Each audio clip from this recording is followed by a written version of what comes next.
ఈ మకర రాశిలో జన్మించినటువంటి వారికి ఈ పరాభవనామ సంవత్సరంలో ఆదాయం 2, వ్యయం 8, రాజ్యపూజ్యం 1, అవమానం 6. ఇక గమనించుకున్నట్లయితే ప్రధానంగా గత కొన్ని సంవత్సరాలుగా ఇబ్బంది పడుతున్నటువంటి ఏలిన నాడిని ప్రభావం నుంచి గత సంవత్సరం నుంచే కాస్త ప్రభావం నుంచి బయటపడ్డారు. శని అత్యంత రాజయోగప్రదుడుగా ఉన్నటువంటి కారణం చేత రాష్ట్రాధిపతి కూడా శని అవ్వడము, తలపెట్టినటువంటి ప్రతి పనులలో కూడా విజయాన్ని పొందేటువంటి అవకాశము ఎక్కువగా గోచరమవుతుంది. అన్నిటికంటే ముఖ్యంగా నిజాయితీతో కష్టపడే తత్వాన్ని అలవాటు చేసుకొని ప్రణాళికాబద్ధంగా ముందడుగు వేసినట్లయితే ఈ మకర రాశిలో జన్మించినటువంటి వారికి అన్ని విధాలుగా చక్కటి సహాయ సహకారాలు అందుతాయని చెప్పవచ్చు. ఇక గమనించుకున్నట్లయితే ద్వితీయ రాహు డిసెంబర్ 5వ తారీఖు వరకు ఉండడము, ఆ తదనంతరం ప్రధానంగా జన్మ రాహు ప్రభావం ఈ మకర రాశి మీద ఉండడం, డిసెంబర్ 5 వరకు కూడాను చేపట్టినటువంటి ప్రతి ప్రయాణాల్లో పనులలో కాస్త ఇబ్బందికర పరిస్థితులు కొంతవరకు ఈ రాహు ప్రభావంలో కలుగుతాయి. ముఖ్యంగా కుటుంబ పరంగా కొంత మానసికమైనటువంటి ధైర్యాన్ని కోల్పోతారు. అంటే కుటుంబ సభ్యుల యొక్క ప్రవర్తన కావచ్చు, లేకపోతే కుటుంబానికి దూరంగా ఉన్నామనేటువంటి భావన కావచ్చు, ఏదేమైనప్పటికీ కూడాను కాస్త మానసికమైనటువంటి ఆందోళన ఎక్కువగా ఉంటుంది. ప్రతి పనులలో యాంగ్జైటీ అనేటువంటిది రాహుగ్రహ సంచారం డిసెంబర్ 5 వరకు ఉన్నటువంటి కారణం. తదనంతరం జన్మ రాహు ప్రభావం వలన వచ్చే సంవత్సరం ఉగాది వరకు కూడా డిసెంబర్ 5 నుంచి ఈ ప్రభావం మీలో అత్యుత్సాహము, ఏదో కొత్తని శక్తి మీలో ప్రవేశించింది, తద్వారా అన్ని విధాలుగా నేను బయటపడడానికి మార్గాన్ని సుగమం చేసుకోగలుగుతాను అనే ఒక ధైర్యం మాత్రం మీకు కలుగుతుంది. ఇక గురుగ్రహ సంచార ప్రభావం కనుక చూసుకున్నట్లయితే మే 31వ తారీఖు వరకు షష్టమ గురు ప్రభావం వలన ప్రధానంగా రుణగ్రస్తులయ్యేటువంటి అవకాశము గోచరమవుతుంది. కాబట్టి గురుబలము లేని కారణం, ముఖ్యంగా ఈ గురుబలం లేని కారణం చేత ప్రతి పనులలో ఎక్కువగా 1కి 2 సార్లు చేస్తే తప్ప ఫలితాలు పొందలేనటువంటి పరిస్థితి. కాబట్టి దైవానుగ్రహాన్ని పొందే ప్రయత్నం చేస్తున్నట్లయితే మంచి శుభ ఫలితాలు పొందుతారు. ఇక జూన్ 1వ తారీఖు నుంచి అక్టోబర్ 30 వరకు గురువు సప్తమ రాశిలో సంచారం చేస్తున్నటువంటి ఈ కారణం చేత అన్ని విధాలుగా అనుకూలంగా ఉంటుంది.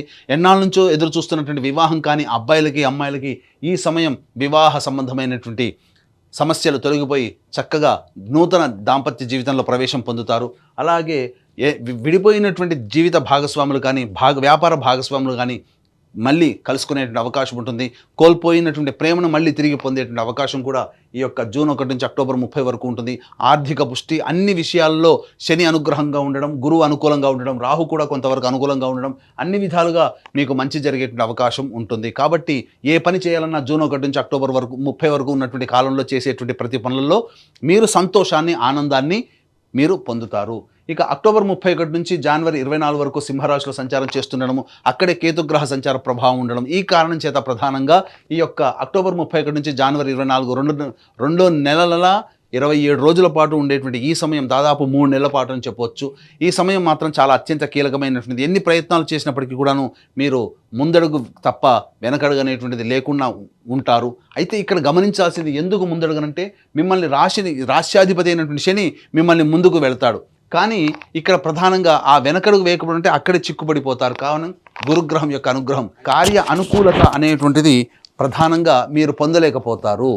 కాబట్టి దైవానుగ్రహాన్ని పొందే ప్రయత్నం చేయండి. తప్పకుండా ఈ యొక్క గురుగ్రహం అష్టమ రాశిలో సంచారం చేస్తున్న కారణం చేత వచ్చేటువంటి అశుభ ఫలితాన్ని మీరు అధిగమించగలుగుతారు. అంటే ఇక్కడ గమనించాల్సింది ఏంటంటే, మీకు బాగా దగ్గరైనటువంటి వ్యక్తులు కానీ, మీరు సొంతం అనుకున్నటువంటి వ్యక్తులు కానీ, లేదా మీరు ప్రేమించే వ్యక్తులు కానీ మీకు దూరం అయ్యేటువంటి అవకాశం ఉంటుంది. అలాగే మీది సొంతం అనుకున్నటువంటి ఆస్తి కానీ, వాహనం కానీ, ఆభరణాలు కానీ కోల్పోవాల్సినటువంటి పరిస్థితి ఉంటుంది. కాబట్టి వ్యక్తుల పట్ల మాత్రం ప్రేమ, ఆదరాభిమానాలతో, లౌక్యముతో, అభిమానంతో వాళ్ళతో మాట్లాడుతూ ఉండండి. ఈ యొక్క అక్టోబర్ 31 నుంచి జనవరి 24వ తారీఖు వరకు మీ వస్తువులని, విలువైనటువంటి వస్తువుల్ని, స్థిర చరాస్తుల్ని, వాహనాల్ని మీరు కాపాడుకోండి.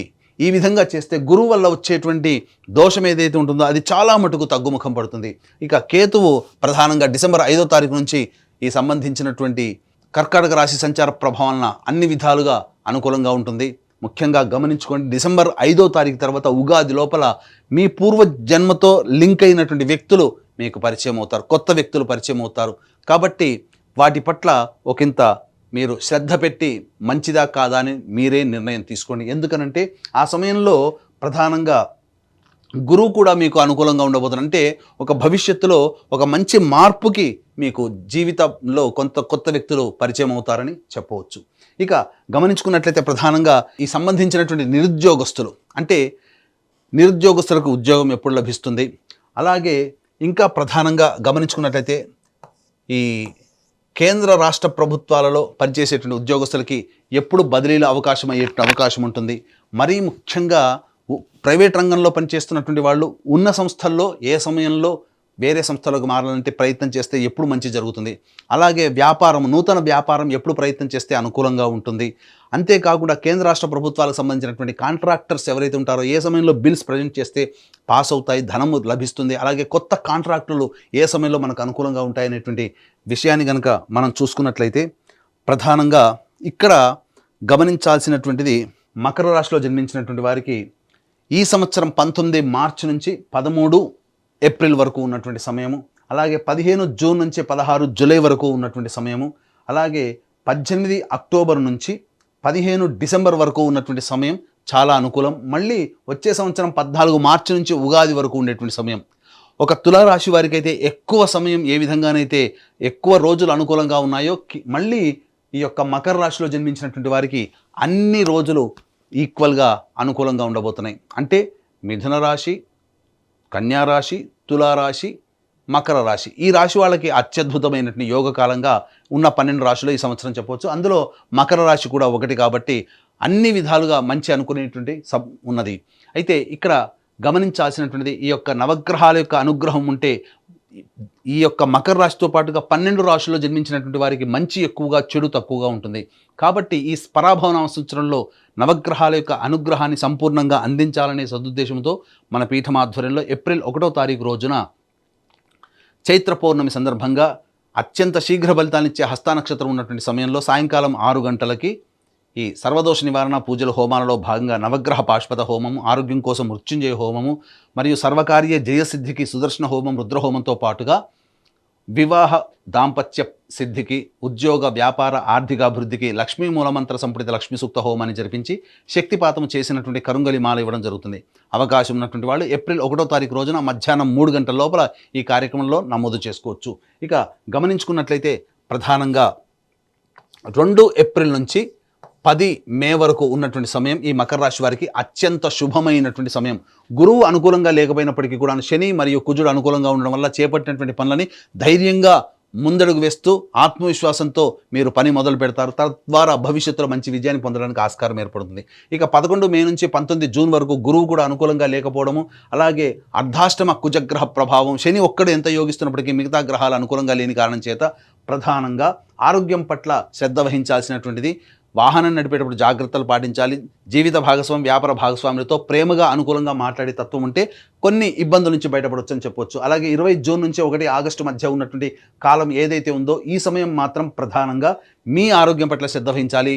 జ్వర పీడితులు అయ్యేటువంటి అవకాశం ఉంటుంది. మళ్ళీ ఉద్యోగ సంబంధమైనటువంటి వ్యవహారాల్లో ఒడిదుడుకులు ఎదుర్కొంటారు. ఆర్థిక పరంగా నష్టాలు అనేటువంటివి కలుగుతాయి. 1 ఆగస్టు నుంచి 17 సెప్టెంబర్ మధ్య ఉన్నటువంటి కాలం ఏదైతే ఉంటుందో ఈ యొక్క సమయం చాలా అనుకూలంగా ఉండేటువంటి సమయంగా చెప్పవచ్చు. చేపట్టినటువంటి ప్రతి పనులలో గురువు అనుకూలంగా ఉండబోతున్నాడు, కుజుడు అనుకూలంగా ఉంటాడు, శని అనుకూలంగా ఉంటాడు, రాహువు కేతులు కూడా సాధారణమైనటువంటి ఫలితాన్ని ఇస్తారు. కాబట్టి అన్ని విధాలుగా 1 ఆగస్టు నుంచి 17 సెప్టెంబర్ చాలా విలువైనటువంటి యోగ్యమైనటువంటి కాలంగా చెప్పవచ్చు. 18 సెప్టెంబర్ నుంచి 11 నవంబర్ మధ్య ఉన్నటువంటి కాలము ప్రధానంగా గురువు కూడా కొంతవరకు యోగిస్తున్నాడు. అలాగే జీవిత భాగస్వాములు తీసుకునే నిర్ణయాలు మీ జీవితంలో అభివృద్ధికి వస్తాయి. కాబట్టి వ్యాపార భాగస్వామి, జీవిత భాగస్వామి నిర్ణయాలు వాళ్ళకే వదిలేయండి. అన్ని విధాలుగా మీ జీవితానికి ఉపకరిస్తాయని చెప్పొచ్చు. అయితే చేస్తున్నటువంటి వృత్తి ఉద్యోగంలో కాస్త ఒడిదుడుకులు వచ్చేటువంటి అవకాశము గోచరమవుతుంది. ఇక 12 నవంబర్ నుంచి 8 మార్చి వరకు ఉన్నటువంటి సమయం మాత్రం ఏమాత్రం అనుకూలంగా కాదు. కాబట్టి ఆరోగ్యపరంగా ఎక్కువగా ఇబ్బంది పడాల్సినటువంటి పరిస్థితి. అంతేకాకుండా ప్రధానంగా మీరు ఆర్థిక పరంగా నష్టాలు పొందేటువంటిది, లాభం కోసం అత్యాశకి గురి చేసి ప్రకటనలను మీరు దాన్ని ఆమోదించడం ద్వారా చాలా మటుకు ధనాన్ని నష్టపోతారు. కుటుంబ సభ్యులతో వాగ్వివాదాలు పెరుగుతాయి. నచ్చిన వాళ్ళు, మెచ్చిన వాళ్ళ వల్ల ఎక్కువగా మీరు సమస్యలు కొని తెచ్చుకునే అవకాశం ఉంటుందని చెప్పవచ్చు. కాబట్టి 12 నవంబర్ నుంచి ప్రధానంగా వచ్చే 8 ఆగస్టు వరకు కూడాను చాలా జాగ్రత్తలు పాటించాల్సినటువంటి పరిస్థితి అని చెప్పవచ్చు. ఇక గమనించుకున్నట్లయితే ఈ రాశిలో జన్మించినటువంటి విద్యార్థులకి ప్రధానంగా మే 31వ తారీఖు వరకు అనుకూలంగా లేని కారణం చేత కాస్త ఈ మకర రాశిలో జన్మించినటువంటి తల్లిదండ్రులు జాగ్రత్తలు పాటించండి. ముఖ్యంగా వారి పట్ల ఎక్కువగా కేర్ తీసుకునే ప్రయత్నం చేయండి. తదనంతరం అక్టోబర్ 30 నుంచి జనవరి 24, జూన్ 1 నుంచి అక్టోబర్ 30 వరకు గురువు అనుకూలంగా ఉన్నటువంటి ఈ కారణం చేత ప్రధానంగా అన్ని రకాలైనటువంటి విద్యార్థులకి పరీక్షల్లో ఉత్తీర్ణత శాతం ఉంటుంది, కోరుకున్న విద్యాలయాల్లో ప్రవేశం లభిస్తుంది. కానీ ఈ యొక్క గురువు విద్యార్థులకు అనుకూలించాలంటే మే 31 వరకు విద్యార్థుల యొక్క తల్లిదండ్రులు తీసుకున్నటువంటి కేర్ వల్ల, వాళ్ళు పొందినటువంటి శుభ ఫలితాల వల్ల కోరుకున్న విద్యా సంస్థల్లో జూన్ 1 నుంచి అక్టోబర్ 30 వరకు ప్రవేశం సునాయాసంగా లభిస్తుందని చెప్పొచ్చు. ప్రధానంగా ఈ జూన్ 1 నుంచి అక్టోబర్ 30 తారీఖు మధ్య కాలంలోనే విదేశీ యానానికి సంబంధించి, విదేశీ విద్యకు సంబంధించినటువంటి అవకాశాలు బాగా మెండుగా ఉంటాయని చెప్పవచ్చు. అయితే మళ్ళీ అక్టోబర్ 31 తారీఖు నుంచి జనవరి 24 తారీఖు వరకు సింహరాశిలో సంచారం చేస్తున్నటువంటి ఈ కారణం చేత ప్రధానంగా జ్ఞాపక శక్తి తక్కువగా ఉండేటువంటి అవకాశం ఉంటుంది. కాబట్టి జాగ్రత్తలు పాటించండి. మళ్ళీ జనవరి 24 నుంచి ఉగాది వరకు కూడా కర్కాటక రాశిలో సంచారం చేస్తున్న మళ్ళీ ఇది అనుకూలంగా ఉండబోయేటువంటి సమయం. అయితే విదేశాల్లో ఉన్నటువంటి వాళ్ళకి ప్రధానంగా ఈ జూన్ 1 నుంచి అక్టోబర్ 30 తారీఖు వరకు ఉన్నటువంటి ఏదైతే ప్రధానంగా కాంట్రాక్ట్స్ రెన్యువల్ అవుతాయి, అలాగే H1B వీసాలు శాంక్షన్ అవుతాయి, మళ్ళీ కొత్త ఉద్యోగాలు పొందేటువంటి అవకాశము గోచరమవుతుంది. ఈ యొక్క మకర రాశిలో జన్మించినటువంటి రాజకీయ ప్రముఖులు ఎవరైతే ఉంటారో వాళ్ళు సాధారణమైనటువంటి బొటాబొటి మెజారిటీని పొందుతారు, బాగా కష్టపడి ఫలితాలు పొందుతారు, ధనము మంచినీళ్ళలా ఖర్చు అవుతుంది. కాబట్టి జాగ్రత్తలు పాటించండి. మీరు నమ్మినటువంటి వాళ్ళ చేతనే మీరు మోసగింపబడతారు. కాబట్టి రాజకీయ రంగ ప్రముఖులు ధన విషయంలో, అలాగే ఇతరతర నిర్ణయాల విషయంలో ఆచితూచి పార్టీ పెద్దలతో సమావేశమై నిర్ణయం తీసుకుంటేనే చాలా మంచిదని చెప్పవచ్చు. ఇక ఈ రాశిలో జన్మించినటువంటి సినీ కళారంగ ప్రముఖులు, అలాగే సంబంధించి 24 ఫ్రేమ్స్లో వర్క్ చేసేటువంటి వాళ్ళు, social media, electronic and printing media రంగంలో ఉన్నటువంటి వాళ్ళకి మాత్రం సాధారణమైనటువంటి ఫలితాలు ఉంటాయి. గొప్పగా ఆశించిన మేర ధనం అనేటువంటిది లభ్యం కాకపోవడం, కొన్ని పాత్రలు అన్నీ చక్కగా వచ్చి నోటిదాకా వచ్చి జారిపోతుంటాయి. కాబట్టి పాత్రలు ఎంచుకునే విషయం కావచ్చు, ఏదైనా సంస్థలో మంచిగా కొత్త ప్రాజెక్టులో చేరడం కావచ్చు, మీరు ఆచితూచే నిర్ణయం తీసుకోండి. తద్వారా మీకు భవిష్యత్తులో మంచి జరుగుతుంది. ఏది ఏమైనప్పటికీ కూడాను వచ్చే సంవత్సరం జనవరి 24 నుంచి ఉగాది వరకు ఉన్నటువంటి సమయం మాత్రం అత్యంత కీలకమైనటువంటి సమయం. ఈ సమయంలో మీరు అన్ని విధాలుగా మంచి ప్రజాదరణ చెందినటువంటి పాత్రల్ని పోషించడం, తద్వారా అవార్డులు, రివార్డులు సొంతం చేసుకుంటారు. నమ్మి ఎదుటి వాళ్ళ ద్వారా మీరు ఈ యొక్క సంబంధించినటువంటి విషయంలో నటులు చాలా జాగ్రత్తగా ఉండండి, మోసపోయే అవకాశం ఉంటుంది. ఈ యొక్క మకర రాశిలో జన్మించినటువంటి రైతులు ఎవరైతే ఉంటారో మొదటి పంట సాధారణమైనటువంటి పంట, రెండో పంట మాత్రమే అన్ని విధాలుగా అనుకూలంగా ఉండబోతుంది, మంచి జరుగుతుంది, ఎక్కువగా శుభ ఫలితాలు అనేటువంటివి పొందుతారు. తద్వారా అధిక దిగుబడి అనేటువంటిది రాకపోయినప్పటికీ కూడాను మీరు పెట్టిన పెట్టుబడికి సాధారణమైనటువంటి లాభాలే ఉంటాయి. కౌలుదారులకి మాత్రం రుణ విముక్తులు అవుతారని చెప్పవచ్చు. ఇక ఈ రాశిలో జన్మించినటువంటి క్రీడారంగ ప్రముఖులు ఎవరైతే ఉంటారో వాళ్ళు తమ యొక్క సామర్థ్యానికంటే తక్కువగా పనిచేయడం వల్ల కొన్ని ఇబ్బందికర పరిస్థితులు అనేటువంటివి ఉంటాయి.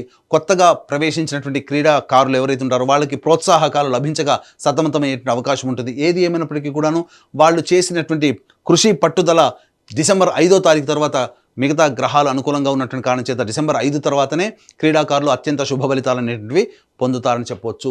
ఇక ముఖ్యంగా గమనించుకున్నట్లయితే ఈ యొక్క రాశిలో జన్మించినటువంటి వారికి ప్రధానంగా జూన్ 1 నుంచి అక్టోబర్ 30 మధ్య కాలంలో వివాహ యోగ్యత స్త్రీ పురుషులకి ఉంటుంది, కొత్త జీవితంలో అడుగు పెడతారు. ఇక సత్సంతానం కోసం ప్రయత్నం చేసేటువంటిది వచ్చే సంవత్సరం జనవరి 24 నుంచి ఉగాది లోపల సంతాన ప్రాప్తి అయ్యేటువంటి అవకాశము గోచరమవుతుంది. ఏ తర్వాత చెప్పుకున్నట్లయితే మకర రాశి వారికి ఎక్కువగా శుభ ఫలితాలు అనేటువంటి మిశ్రమం కంటే ఎక్కువగా శుభ ఫలితాలు ఉన్నటువంటి కారణం చేత అన్ని విధాలుగా గురు అనుగ్రహం అనేటువంటి సంపూర్ణంగా ఉండడం, రాష్ట్రాధిపతి కూడా అనుకూలంగా ఉండడం, ఈ విధంగా మిగతా గ్రహాలు కూడా అనుకూలంగా ఉన్నటువంటి కారణం చేత మంచి జరిగేటువంటి అవకాశమే ఎక్కువగా గోచరమవుతుంది. ఇక గమనించుకున్నట్లయితే ఈ యొక్క రాశిలో జన్మించినటువంటి స్త్రీలు ఎవరైతే ఉంటారో వాళ్ళు తమ కోరుకున్న చోట మంచి చక్కటి భవిష్యత్ అనేటువంటిది ఉంటుంది. జీవిత భాగస్వామితో వచ్చినటువంటి పొరపచ్చాలు చర్చల ద్వారా వాటిని ముగింపుకి నాంది పలుకుతారు. తద్వారా మళ్ళీ కోల్పోయిన ప్రేమను తిరిగి పొందేటువంటి అవకాశం ఉంటుంది. మీ మాటకు విలువ పెరుగుతుంది. కానీ మిమ్మల్ని ఉపయోగించుకొని సర్వీస్ తీసుకునే వాళ్ళే ఉంటారు తప్ప మళ్ళీ మీకు తిరిగి సహాయం చేసేటువంటి వాళ్ళు ఉంటారు. కాబట్టి మీ యొక్క సర్వీస్ విషయంలో జాగ్రత్తలు పాటించుకొని మీరు ఎదుటి వాళ్ళకి మీ సహాయ సహకారాలు అందించండి. ధన విషయంలో మాత్రం జాగ్రత్తలు పాటించాలి. అలాగే ద్వితీయ రాహు ప్రభావం ఉన్నంత వరకు డిసెంబర్ 5 వరకు కూడా ఈ రాశిలో జన్మించినటువంటి స్త్రీలు తమ విలువైన ఆభరణాలు, వస్తువుల పట్ల జాగ్రత్తలు పాటించాలి. ఎందుకంటే వాటిని కోల్పోయే అవకాశం ఉంటుందని చెప్పవచ్చు. ఏ తర్వాత చక్కటి సంతానాన్ని పొందుతారు. గతంలో కంటే కూడా ఈ సంవత్సరం రాశి ప్రభావం వలన ఈ మకర రాశిలో జన్మించినటువంటి వారికి స్త్రీలకి మంచి జరుగుతుంది. ఏ తర్వాత చెప్పొచ్చేది ఏమిటంటే ఈ యొక్క మకర రాశిలో జన్మించినటువంటి వారికి అన్ని విధాలుగా శుభ ఫలితాలు ఉంటాయి, కానీ అశుభం కూడా కొంత ఉంటుంది.